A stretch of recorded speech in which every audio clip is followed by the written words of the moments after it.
Welcome to Stepping Stones in Application from Christ Consciousness by Edgar Cayce, Part 1 of 2 on Words of Wisdom.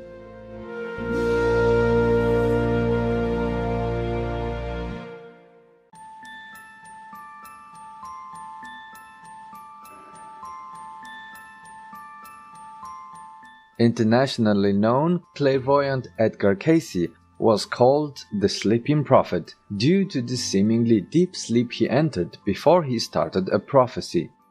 He performed some 22,000 readings over 4 decades, from 1901 to 1944. Of these readings, more than 14,000 were recorded, ranging on topics such as reincarnation, oneness, the Akashic records, a library of all human events, ancient mysteries, universal laws, and the importance of meditation and prayer. Born in Kentucky, USA, in 1877, Edgar's psychic abilities first appeared as a child. His sole desire was to help others, and at the age of 12, an angelic figure appeared before him, assuring him that his prayers had been answered. His psychic aptitude grew over time, and he began to prophesy on a wide range of subjects.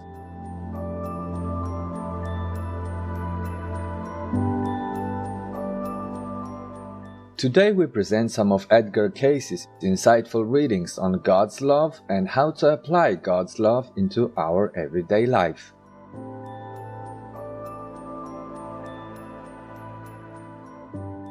Christ Consciousness. Stepping Stones in Application.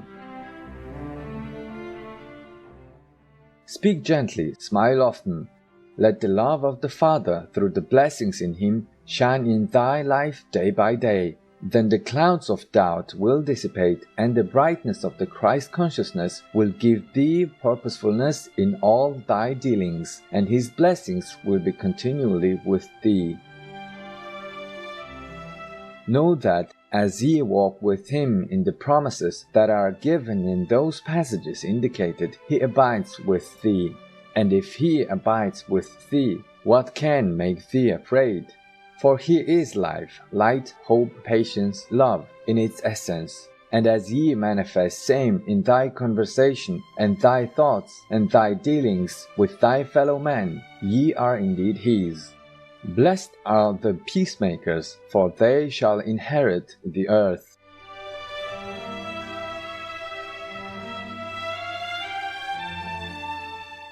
Practice this again in thy experience, not as one that is a pacifist for the secular forces or reasons, but that there may be an opening into the mind and heart between the spiritual and mental forces of each soul, to know that peace which passes all understanding, and that gives a surety in the minds and hearts of those who know the consciousness of His abiding peace within. Hence there should be persistence, never become weary in well-doing, but not for self and not for any cause save that which is impelled through the way, and the truth and the light, or the Christ consciousness.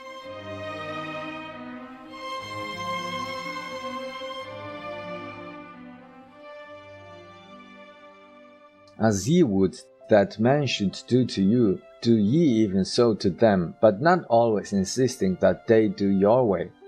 Sow the seeds of truth, of life, but don't plow them up too often.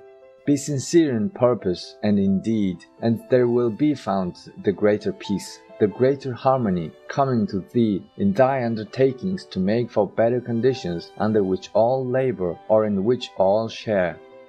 For we are indeed our brother's keeper, self is indeed thy brother's keeper, but not keeping him under your own thumb. Lose sight of self in love for others. This then may bring for the entity an experience that will be a vision of a consciousness that becomes as a oneness with the creative forces. Not that the life span has run, no, but let the span be as a bridge for those who have lost their way, who may take hope again. Then, as we find, there should be first the general mental attitude of manifesting the fruit of the Spirit as set forth by many of those in the application of the Christ consciousness in the experience of the body. Practice, then, brotherly love, kindness, patience, long-suffering, gentleness. In the mental and the material things, so use thy abilities in the self-expression of that which has been innately and manifestly built in thy experiences in the earth, as to cause the fruits of thy efforts and abilities to become the helpmeets, the helpfulnesses to, and the incentives and motives of others in their activities and their relationships of life. This will bring harmonious experiences. This will bring those material necessities in the material world that to so many become a burden and a stumbling stone. But these, if thy experience is founded in the spiritual import, will make this latter sojourn in the earth one of happiness. For the light that burns within thine inner self has been set as by Him who gave in thine inner presence and in thine sojourn in the Bethany land. I am the resurrection and the life. He that takes hold upon me shall not die. Let this then be as thy motto. He is the life, He is the resurrection, and in Him is life, light, and joy that makes all as but naught.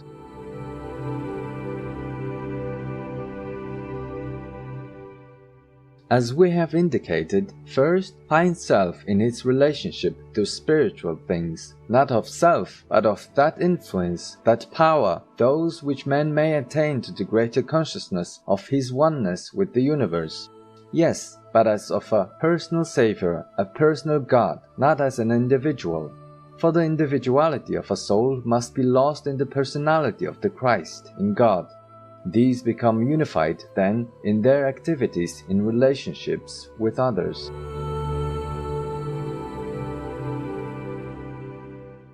The acts of those are such that they are ever desirous of the good for their brother. They are ever desirous of the fact that their Lord wait with them, that He walk and talk with them in their meditations, that He be with them in their pleasures. Yes, ye seek often to call on Him in sorrow. How often do you ask Him to dine with thee? How often in thy pleasures?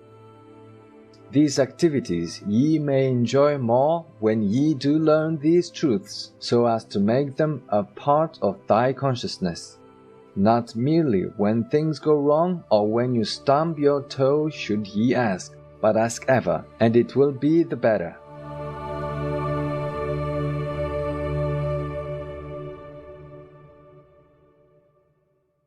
If the entity will read, or study, or analyze how the Master treated children, young people, during His ministry in the earth, it will be seen how often He used children, the young people, as the hope of the world, as to how unless each individual puts away those selfish desires which arise and becomes as little children, one may never quite understand the simplicity of Christ's faith, Christ-like faith, Christ-like simplicity, Christ-like forgiveness, Christ-like love, Christ-like helpfulness to others. For the entity gained these through those experiences.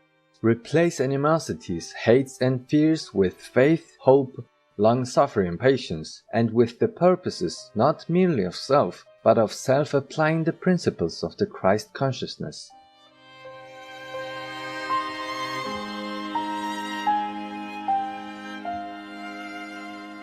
Choose to so conduct thy life that He may walk and talk with thee as face to face as He walks in the way. Let Him be thy guide, thy going-ins, in thine coming out, in thy meditations. Be not afraid.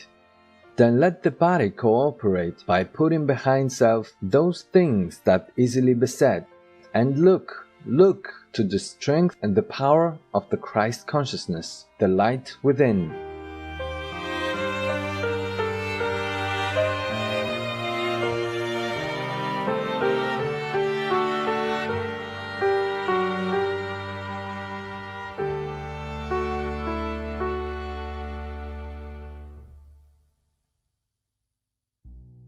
No to vegan, 'cause you don't need to be healthy and happy.